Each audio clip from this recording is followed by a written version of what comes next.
में आज हम जीवन के सबसे अद्भुत और माइंड ब्लोइंग सफर के बारे में बात करेंगे। सोचिए, एक छोटी सी सिंगल सेल और वहां से एक पूरा का पूरा नवजात शिशु। ये सिर्फ जज्बातों की बात नहीं है। इसके पीछे एक बेहद सटीक और एकदम हैरान कर देने वाली बायोलॉजी काम करती है। तो आइए मानव सगर्भता, भ्रूणीय विकास और जन्म के इस पूरे बायोलॉजिकल सीक्वेंस को आज स्टेप बाय स्टेप डिकोड करते हैं। इस सफर को आसानी से समझने के लिए हम इसे 4 हिस्सों में बांटेंगे। पहले प्लेसेंटा और जरूरी हार्मोन्स, फिर उन 9 महीनों का विकास, उसके बाद चाइल्ड बर्थ का एक्चुअल प्रोसेस और आखिर में लैक्टेशन और शिशु की शुरुआती इम्यूनिटी। तो शुरू करते हैं पहले हिस्से से, प्लेसेंटा और जरूरी हार्मोन्स यानी लाइफलाइन कैसे बनती है।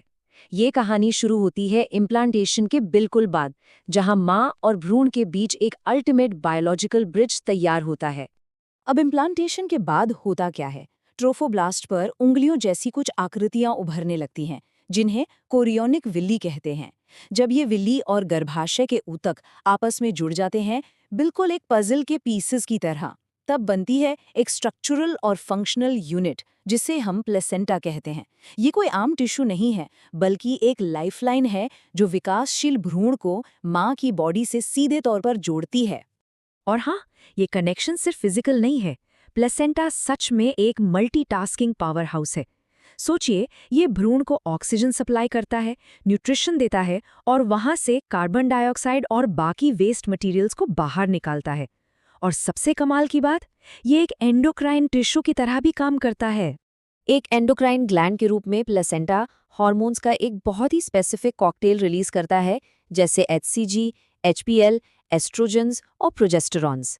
ये हार्मोन्स इसलिए इतने ज़रूरी हैं क्योंकि इन्हीं से भ्रूण के विकास के लिए एक सेफ और परफेक्ट एनवायरनमेंट बनता है। लेकिन यहाँ एक बहुत ही फैसिनेटिंग फैक्ट है। एचसीजी, एचपीएल और ओवरी से निकलने वाला एक हार्मोन जिसका नाम है रिलैक्सिन।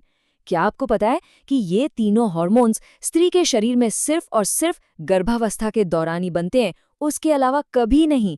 ये दिखाता है कि ह्यूमन बॉडी इस स्पेसिफिक टाइम के लिए कितनी स्पेशल तैयारियां करती है। अब आते हैं हमारे दूसरे हिस्से पर, 9 महीने का वो सफर। लाइफलाइन तो बन गई, अब सारा फोकस इस बात पर है कि सेल्स का एक छोटा सा गुच्छा 9 महीनों के भीतर एक पूरे इंसान में कैसे बदल जाता है। स्पेसिफिक ऑर्गन्स बनने से पहले इनर सेल मास खुद को 3 प्राइमरी लेयर्स में व्यवस्थित कर लेता है। सबसे बाहर एक्टोडर्म, बीच में मेसोडर्म और सबसे अंदर एंडोडर्म। आप इन 3 लेयर्स को ना बॉडी के हर एक टिश्यू और ऑर्गन का फाउंडेशनल ब्लूप्रिंट मान सकते हैं। इन्हीं से आगे चलकर सब कुछ बनेगा। अगर हम पहले ट्राइमेस्टर का टाइमलाइन दिखे तो ग्रोथ सच में बहुत फास्ट होती है। पहले ही महीने के एंड तक भ्रूण का हार्ट बन चुका होता है। दूसरे महीने के खत्म होते होते हाथ, पैर और उंगलियां बनने लगती हैं। और तीसरे महीने के एंड तक तो बॉडी के लगभग सारे मेजर ऑर्गन सिस्टम्स अपनी जगह पर आ चुके होते हैं। ये स्पीड लाजवाब है। दूसरे और तीसरे ट्राइमेस्टर में ये डेवलपमेंट और रिफाइन होता है। 5वें महीने के दौरान शिशु की पहली मूवमेंट फील होती है और सिर पर बाल आने लगते हैं। 6ठे महीने तक पूरी बॉडी पर बहुत फाइन बाल और आईलैशेस यानी बरोनियां आ जाती हैं। और फाइनली 9वें महीने तक बेबी पूरी तरह से डेवलप होकर इस बाहरी दुनिया में कदम रखने के लिए एकदम तैयार होता है। तो इसके बाद आता है हमारा तीसरा हिस्सा, the mechanics of child birth.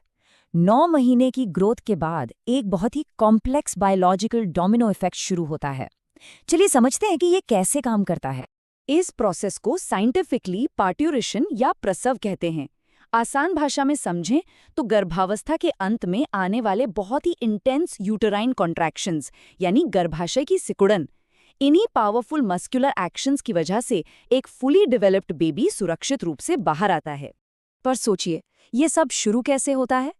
इस कमाल के चेन रिएक्शन को फीटल इजेक्शन रिफ्लेक्स कहा जाता है। सुनकर थोड़ा अजीब लग सकता है, पर जन्म की शुरुआत का सबसे पहला सिग्नल खुद वो फुली डेवलप्ड बेबी और प्लेसेंटा ही भेजते हैं। इस सिग्नल से पिट्यूटरी ग्लैंड एक्टिव होती है, ऑक्सीटोसिन रिलीज होता है, यूट्रस में जोरदार कॉन्ट्रैक्शंस शुरू होते हैं और आखिर में बेबी बर्थ कैनाल से बाहर आ जाता है। इस पूरी प्रक्रिया का जो सबसे बड़ा हीरो है वो है ऑक्सीटोसिन। इसे मुख्य बर्थ हार्मोन कहा जाता है। यही वो क्रूशल केमिकल मैसेंजर है जो सिग्नल्स को पकड़ता है और यूट्रस की मसल्स को उतनी जोर से कॉन्ट्रैक्ट करने का इंस्ट्रक्शन देता है जो एक्चुअल डिलीवरी के लिए बिल्कुल जरूरी है। अब बढ़ते हैं आखिरी हिस्से की तरफ, लैक्टेशन और अर्ली इम्यूनिटी। बायोलॉजिकल सफर बच्चे के पैदा होते ही खत्म नहीं होता, बल्कि ये नवजात शिशु को पोषण और सुरक्षा देने के एक नए फेज में सहजता से शिफ्ट हो जाता है। दरअसल प्रेगनेंसी के दौरान ही मेमरी ग्लैंड्स लैक्टेशन के लिए तैयार होने लगती हैं।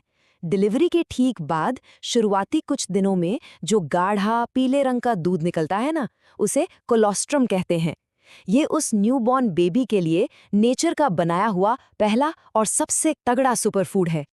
अब आप सोचेंगे कोलोस्ट्रम में ऐसा क्या खास है? वेल, ये वाइटल एंटीबॉडी से भरा होता है, स्पेशली IgA एंटीबॉडीज।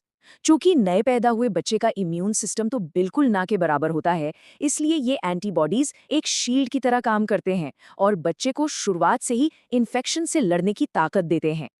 इस पूरे सफर को अगर हम सम अप करें तो कुछ बहुत क्लियर टेकअवेज मिलते हैं। पहला, ह्यूमन लाइफ की बायोलॉजिकल कंटिन्यूटी का यही आधार है।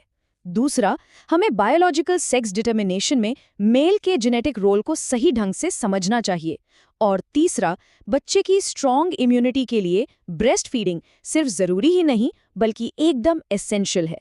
अब जाते जाते एक आखिरी सवाल, एक सिंगल सेल से शुरू होकर एक पूरे फंक्शनिंग नवजात शिशु तक का ये माइंड ब्लोइंग सफर देखने के बाद क्या मैटरनल और इन्फेंट हेल्थ को लेकर सोसाइटी का नजरिया नहीं बदलना चाहिए?